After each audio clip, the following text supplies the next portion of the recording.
ഓണസദ്യയിലെ ഞാൻ ഉണ്ടാക്കുന്ന നാലാമത്തെ വിഭവമാണിത്. അതെ, വെള്ളരിക്ക പച്ചടി. ശരിക്കും പറഞ്ഞാൽ ഏറ്റവും എളുപ്പം ഉണ്ടാക്കാൻ പറ്റുന്ന, ഓണസദ്യയിൽ ഏറ്റവും എളുപ്പം ഉണ്ടാക്കാൻ പറ്റുന്ന കറി ഏതെന്ന് ചോദിച്ചാൽ തീർച്ചയായും പച്ചടികളുടെ പേരുകൾ തന്നെ പറയണം.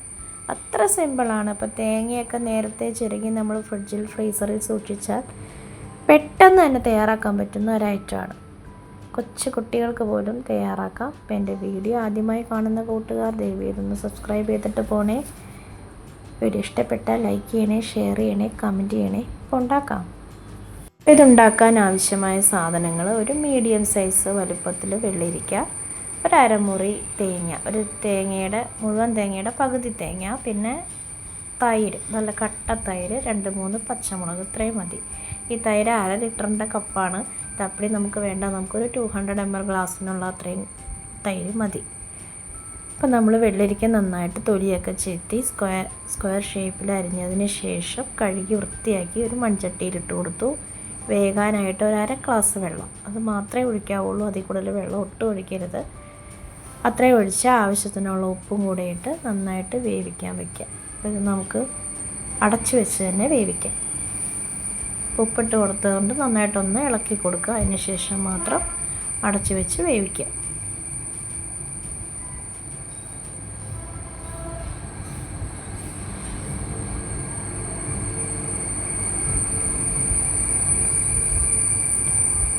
ഇപ്പോൾ വെള്ളരിക്ക അവിടെ ഇരുന്ന് വേകട്ടെ. ആ സമയം കൊണ്ട് നമുക്ക് തേങ്ങ ചിരകി അതൊരു മിക്സിയുടെ ജാറിലേക്ക് ഇട്ട് കൊടുക്കുക. 1/4 ടീസ്പൂണോളം ചെറിയ ജീരകം ഇട്ട് കൊടുക്കുക. എന്നിട്ട് അത് നന്നായിട്ടൊന്ന് അരച്ചുകൊണ്ട് വരണം.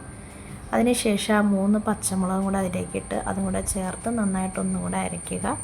അത് നന്നായിട്ട് അരഞ്ഞതിന് ശേഷം മാത്രം ഒരു 1/4 ടീസ്പൂൺ കടുക് കൂടി ഇട്ട് ഒന്നുകൂടി അരയ്ക്കണം. അപ്പോൾ കടുക് നന്നായിട്ട് അങ്ങോട്ട് അരഞ്ഞു പോകണ്ട, കുറച്ചിങ്ങനെ കഷ്ണങ്ങളായിട്ട് കിടക്കാൻ പാകത്തിന് വേണം അരഞ്ഞ് കിട്ടുക. അതാണ് ലാസ്റ്റ് ചേർത്തത്.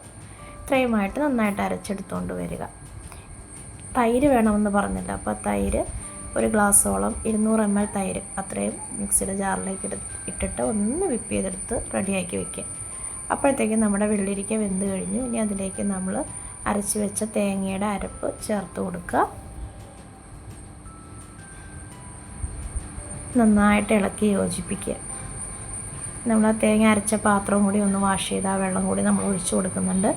ഇനി നമ്മളത് നന്നായിട്ട് കുറച്ച് നേരം തിളപ്പിച്ച്, കുറച്ച് നേരം എന്ന് പറഞ്ഞാൽ 2-3 മിനിറ്റ് അത്രയും സമയം തിളപ്പിക്കുക. തേങ്ങയുടെ പച്ചമണമൊക്കെ ഒന്ന് മാറുന്നവരെ തിളച്ച് ഒന്ന് കുറുകി വരണം.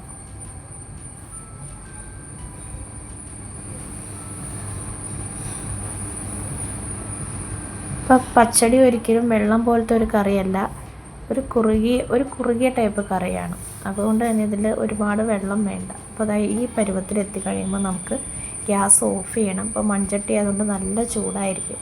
ജസ്റ്റ് ഒന്ന് ചൂടാറിയതിന് ശേഷം നമ്മൾ അടിച്ചു വെച്ചിരിക്കുന്ന തൈരും കൂടി അതിലേക്ക് ഒഴിച്ച് ഇളക്കി യോജിപ്പിക്കുക. അത്രയേ ഉള്ളൂ നമ്മുടെ പച്ചടിയുടെ പരിപാടി. ഇനി നമുക്ക് ലാസ്റ്റ് ഒന്ന് കടുക് താളിക്കണം. ഓണത്തിൻ്റെ മിക്ക കറികളിലും കടുക് താളിക്കലും മസ്റ്റാണ്.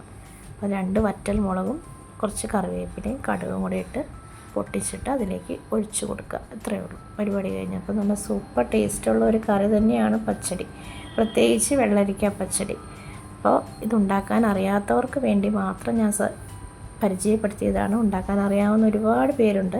അപ്പോൾ എൻ്റെ വീഡിയോ ഇഷ്ടപ്പെട്ടാൽ മാത്രം ലൈക്ക് ചെയ്യുക, സബ്സ്ക്രൈബ് ചെയ്ത് സപ്പോർട്ട് ചെയ്യണേ. ഓണസദ്യയിലെ അടുത്ത വിഭവമായിട്ട് നമുക്ക് നാളെ കാണാം. Thank you.